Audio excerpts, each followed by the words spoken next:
Hoje nós vamos falar de uma questão do Brasil, né? Porque o Brasil está ficando para trás e pode perder o bonde da revolução digital se não agir depressa.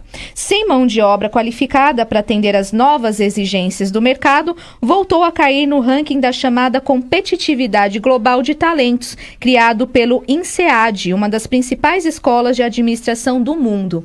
E ficou aí na posição 80 entre as 132 nações analisadas na edição deste ano. Trata-se de uma queda de 8 posições em comparação com o índice de 2019, o que confirma a tendência negativa dos últimos anos. As notas do país pioraram em 5 dos 6 pilares do indicador. O mundo está se desenvolvendo e o Brasil não está conseguindo acompanhar, é o que afirmou o professor associado dessa instituição, Felipe Monteiro, que é um dos responsáveis pela elaboração do índice. A explicação para o desempenho ruim está, sobretudo, na falta de capacidade do Brasil de criar, reter e atrair novos talentos. Com uma diferença de apenas um ano entre as pesquisas, o item fuga de cérebros saltou da posição 45 para a de número 70. Olha só. Aí como a gente quer saber como que você analisa essa notícia, né, Deise? Então, André, cadê você? Eu tinha trazido para ele falar, mas tem outros assuntos, mas seria interessante. Nossa, né? Visando o André na parte política. Ele é professor também. Então, mas vamos lá, né? Vamos tentar nos organizar na parte espiritual e nos colocarmos assim. Tem muita coisa certa, tem muita coisa errada, mas tudo faz parte, né, Edson? Tudo faz parte do nosso crescimento individual e coletivo. Então a gente vê o Brasil neste momento caindo vertiginosamente de lugar aí, de posição, no BRICS, né?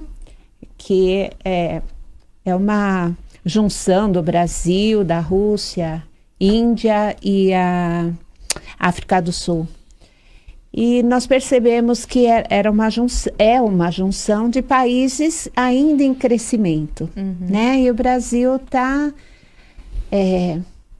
num ritmo mais lento, vamos dizer assim. Esse ritmo é causado por N coisas, e o André começou a falar aí, a gente não pode dizer que a política não deixou os seus rastros, não está deixando os seus rastros, porque na parte espiritual, nós sabemos que nós estamos no país certo, ai, ai, ai, ai, ai, ai, nós estamos no país certo, na família certa, para o nosso desenvolvimento, para o nosso crescimento.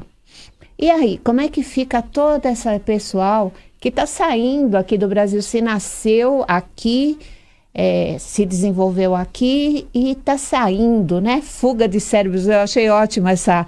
Falei, meu Deus do céu, quem que está libertando esses cérebros? Então a chamada é muito bacana e nós precisamos prestar atenção de que realmente há uma necessidade de crescimento material também. Nós vivemos na matéria. Há uma necessidade do crescimento espiritual. Aí, entre um comentário ou outro, né? Eu vou falar um pouquinho da gênese orgânica, da gênese espiritual, que é toda uma sequência, desde que o mundo foi criado, né? Desde que nós nos colocamos em determinados lugares. Mas só que nós temos que realmente salientar que quando nós formos votar, nós precisamos realmente ver, não a ideologia como o André estava falando, ver qual a proposta daquele candidato. Se a proposta é só falar mal do outro candidato, então não tem proposta política, de políticas públicas.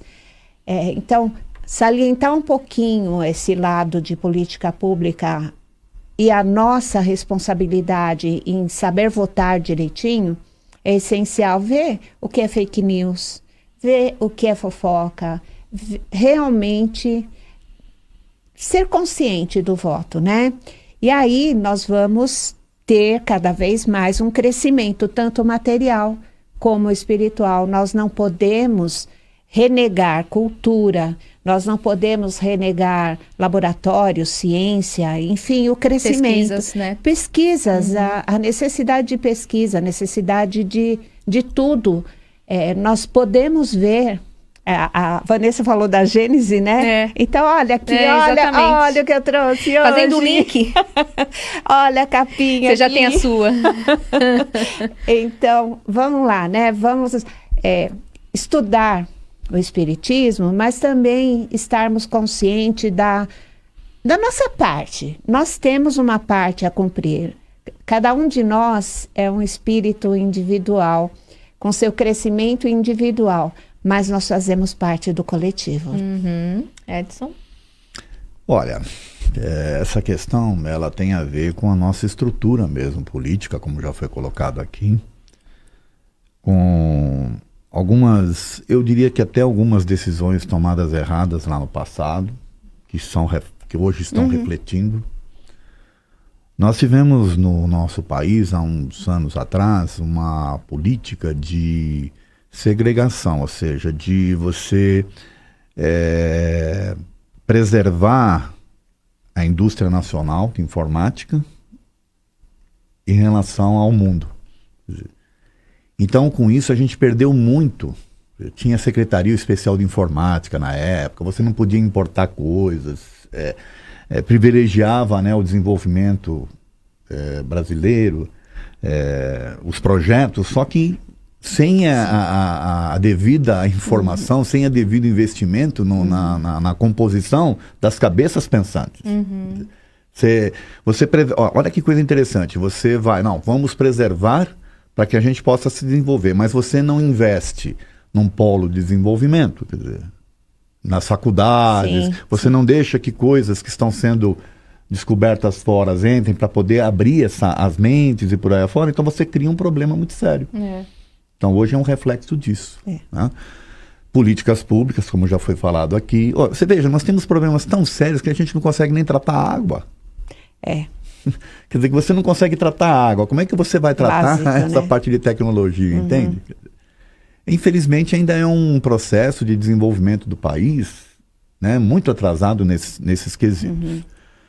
Se você vai pegar os países que hoje estão desenvolvidos nesse âmbito aí, né, nesse tipo de cultura, de tecnologia principalmente, você vai ver que houve investimentos do tipo lá, você pega lá o Vale do Silício nos Estados Unidos, você pega o Vale do Silício israelense, até a Índia, né, tem um projeto lá também de desenvolvimento de tecnologia e tal, mas é o governo que está providenciando, que está propiciando condições. Então, talvez com impostos menores para as empresas, para que as empresas possam, de alguma forma, né, investir. Exatamente. E, nesse caso, reter talentos e por aí afora.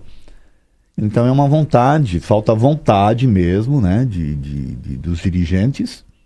Só que para ter essa vontade, nós teríamos que mudar o sistema político. Exato. Nós vamos ter uma próxima eleição daqui a 2022. Olha quanto tempo falta. Só que já estão de novo trabalhando na questão da polarização.